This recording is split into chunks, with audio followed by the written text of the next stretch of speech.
Suzlon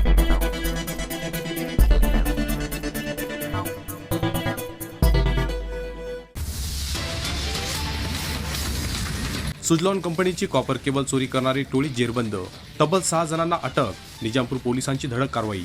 Nizampur police Thane हद्दीतील फफादे गावाच्या शिवारात वीज प्रकल्पातील कॉपर केबल चोरीचा प्रकार उघडकीस आला आहे. या प्रकरणी पोलिसांनी तब्बल 6 जणांना अटक करून सुमारे 5,47,000 रुपयांचा मुद्देमाल जप्त केला आहे. मिळालेल्या माहितीनुसार 7 मार्च रोजी पहाटे 4:30 वाजेच्या सुमारास Suzlon global service private limited या कंपनीच्या टॉवर क्रमांक J31 मधील 240 स्क्वेअर mm क्षमतेची सुमारे 360 मीटर लांबीची कॉपर केबल चोरीस गेली होती. चोरीस गेलेल्या या केबलची किंमत अंदाजे 3,60,000 रुपये असल्याचे सांगण्यात आले.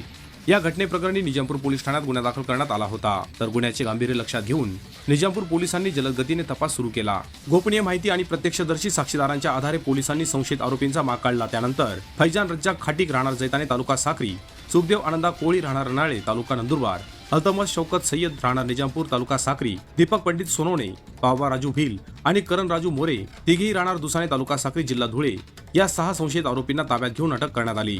तपासादरम्यान आरोपींकडून चोरी करताना वापरलेली इको कार क्रमांक GJ05 RJ 9727 तसेच चोरीची कॉपर केबल आणि इतर मुद्देमाल जप्त करण्यात आला. पोलिसांनी जप्त केलेल्या मुद्देमालाची एकूण किंमत सुमारे 5,47,000 रुपये असल्याची माहिती पोलिसांनी दिली आहे. दरम्यान अटकेतील आरोपींना न्यायालयाने पोलीस कोठडी सुनावली असून पुढील तपास निजामपूर पोलीस करीत आहेत. सदरची कारवाई धुळे जिल्हा पोलीस अधीक्षक श्रीकांत धिवरे, अपर पोलीस अधीक्षक डॉक्टर अजय देवरे, उपविभागीय पोलीस अधिकारी संजय बाबळे यांच्या मार्गदर्शनाखाली निजामपूर पोलीस ठाण्याचे सहाय्यक पोलीस निरीक्षक मयूर भांबरे, सहाय्यक पोलीस निरीक्षक प्रियदर्शिनी थोरात, पोलीस उपनिरीक्षक मधुकर सोमासे, यशवंत भांबरे, पोलीस कॉन्स्टेबल नारायण माळचे, रतन मोरे, प्रशांत ठाकूर, प्रदीप आखाडे, खंडेराव पवार, सुजित देवरे, सुनील अहिरे, परमेश्वर चव्हाण, प्रवीण पवार, राकेश महाले, गौतम अहिरे, मुकेश दुर्गुडे, टिलू पावरा, श्रीराम पद्मोर व मोहन माळी यांच्या पथकाने केली आहे.